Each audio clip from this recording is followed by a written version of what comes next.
Hello, viewers, subscribers, new channel finders.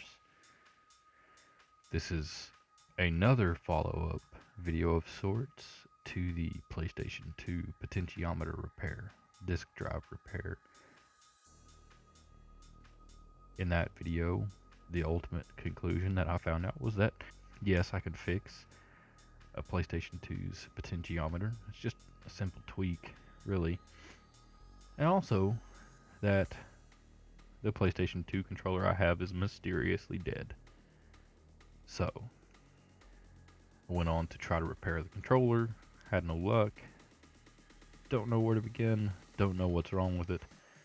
So I wound up having to order a new controller, which has led us here to the CPON little third-party controller off Amazon. It's like $7.99 on there when I ordered it.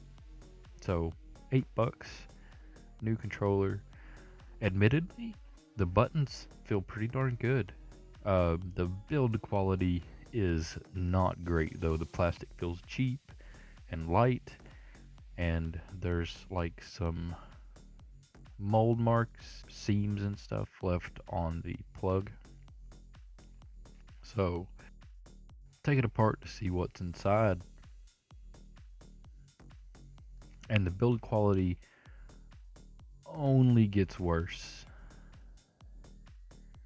as we get in here.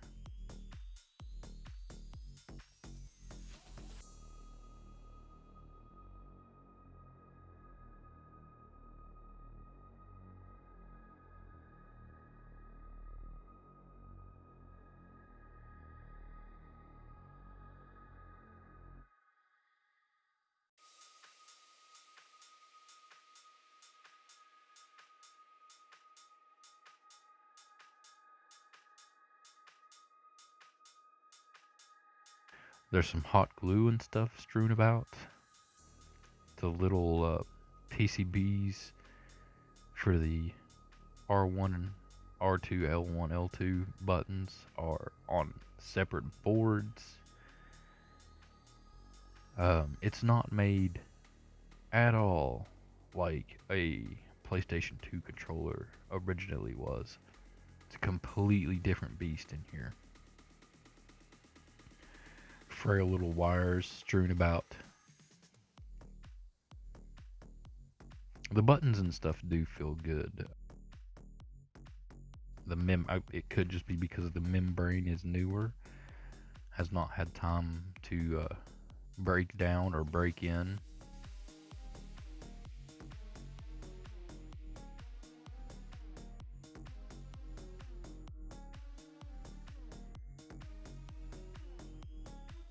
It's more modern than, I guess, the way the PS2 was made, but the PS2 I think was supposed to have had like pressure sensitivity on the face buttons. As you can see, a little insert here of the PS2 repair video. Not at all built the same. But that's not the most important part. The most important question is it any good? And I can say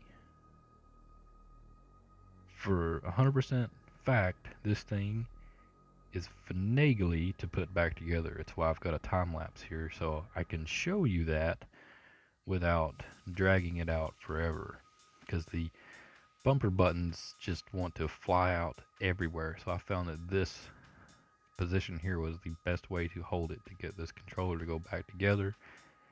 And even then, the cable still wants to kind of flop around.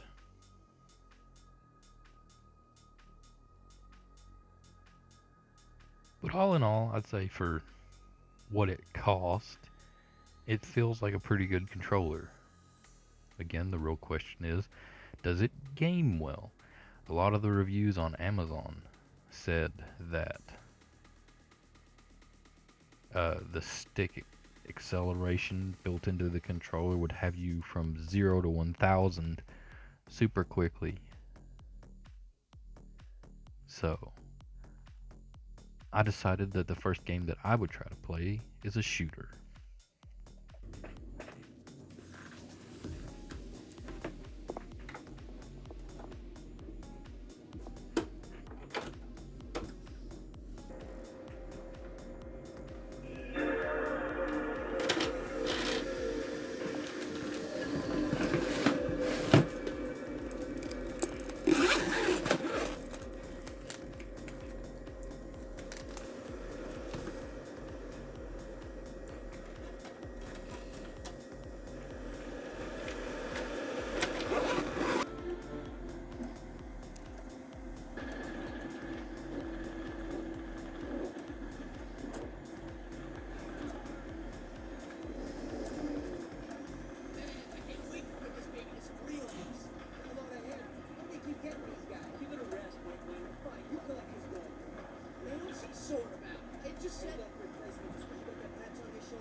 So I played through the entire first level of Big Red 1 here, which is a first person shooter.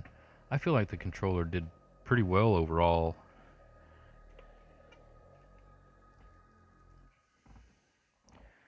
So would I recommend it? Sure. I don't know that I have any games that actually require the pressure sensitive face buttons, so I can't really test those out. But it seemed like the majority of the reviews that were negative about this controller were about stick acceleration in like racing games, and I'm going to assume shooters and stuff. So I think the controller, as far as that seems to go, seems fine. And I like the buttons. The membranes are good. Overall build quality is not the best, but for $8, I think this is a pretty good replacement controller. As always, this has been TECHNOBABBLE, and this has been Valhalla's Demise. And remember to be safe, be good.